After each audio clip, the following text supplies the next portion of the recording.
Seattle takes you, then the next year Gary Payton comes.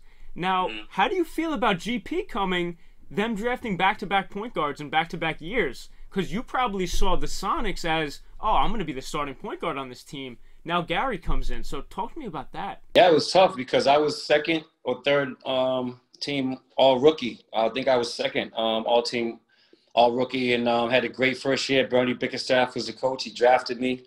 And he left after my first year, went to Denver, and Casey Jones came in. And Casey Jones had a whole different philosophy. Bernie would tell me, baby boy, if you don't shoot the ball, I'm going to take you out the game. And Casey Jones would tell me, if you shoot that ball before it goes inside, you're coming out the game. So I knew at that point, we were in the lottery, and I'm saying, we're in the lottery, I'm watching the lottery because it's the very next year after my, rookie year. And I'm watching because I say, if we get the #1 pick, we're going to pick Derek Coleman, then I'm cool. But if we get the #2 pick, we're going to pick Gary Payton, and I got problems, So it ended up being the second pick. Gary came in. Me and him, very cool, real good guy. Had a bad reputation as a talker, but he made so much money at that time that people just came at him.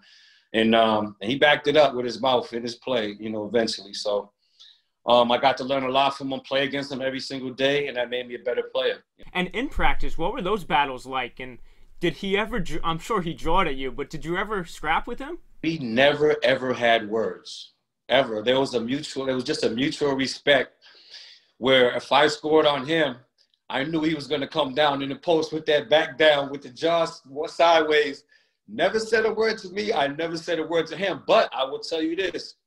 It was constant. We had Nate McMillan on the team, Sedale 3, Avery Bradley, and myself, and Gary, all point guards on one team. And Dale Ellis was a 2 guard, and he was an all-star, so we all were fighting for time at the 1. So the battles were battles, not just me. It was just Sedale wanted some time. Avery wanted some time, So it was – man, that was a crazy experience to come into that with all those veterans around. And also on the Sonics team, Shawn Kemp. And a lot of people forget about how good that dude was. If he was playing today, do you think he'd break the internet with his dunks and all of his crazy highlights that, he'd be doing? Greatest dunker ever in game. Maybe not win a dunk contest, but the greatest dunker ever in game. People talk about Zion. He's a 6'11" Zion with better handle, better passing.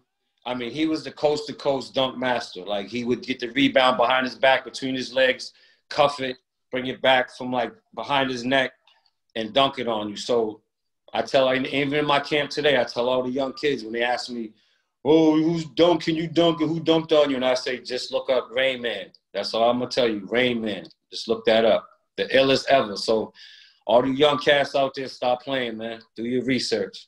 That's what YouTube is for. That saved me. For sure. And my next question was going to be about Zion because I see the comparisons with him and Shawn.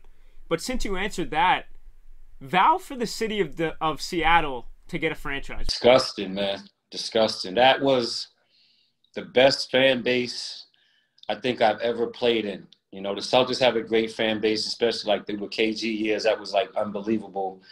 But Seattle was unbelievable fan base, just great people in the city, supported the teams through the good and bad years. And to have the team leave over, not getting a new arena, not being paid by the fans themselves who had already renovated an arena.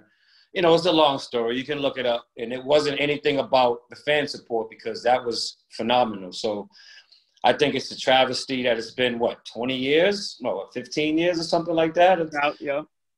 So I think if that team was taken, there should have been an immediate, plan to put a team back in place there. So I think it's pretty sad because those fans out there were unbelievable.